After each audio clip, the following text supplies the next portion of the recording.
Полицијата истражува каде завршиле прехрамбени производи во вредност од околу 70.000 евра од магацинот на владините бифеа, кои постоеле само на хартија, но во реалноста ги немало.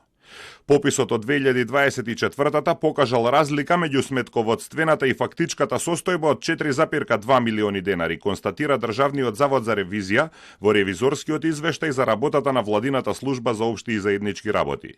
Во службата им одговориле на ревизорите дека се работи за кало и растур и затоа произлегуваат разлики во вредноста на прехрамбените производи. Во СОЗР велат дека разликата ја констатирале токму тие при интерен попис. Според извори на Телма, сомнежот е дека прехрамбените производи биле продавани, но парите не завршувале во каса, туку во нечии џебови. Има некакви разлики, точно е тоа така. Не би сакал понатака да навлегувам во одговор на ова прашање, бидејќи има некоја постапка која што води Бирото за јавна безбедност при МВР, така да доставиме институциите да го разрешат овој случај, после тоа ќе дадеме можеби заедничка изјава.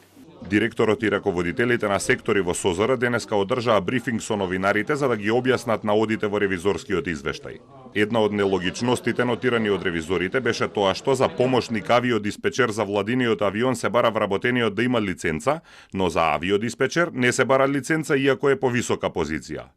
Во СОЗР објаснуваат дека авиодиспечерот дал отказ и тоа место останало испразнето. Наместо да го унапредат помошникот кој веќе имал лиценца, тие распишале нов оглас за вработување диспечер.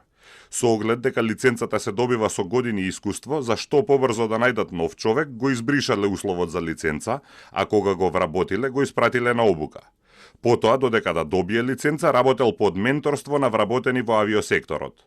Помошникот диспечер му бил ментор на диспечерот, кој е на повисока работна позиција од него. Во СОЗР велат дека итно им требал човек, а побрзо е да се вработи нов без лиценца, отколку да се унапреди вработениот кој веќе има лиценца. Директорот ја префрли вината врз претходното раководство. Не би можел тука да одговорам, најверојатно тогашното раководство одлучило дека во тој момент најбрзо решение да постапи така. Јас, кога дојдов, бев приморан да потпишам договорот, бидејќи во тој договор имаше казнени поени према институцијата платила соодветна обука за тој диспечер, тоа личност, јас единствена опција имав само потпишување на тамошен договор.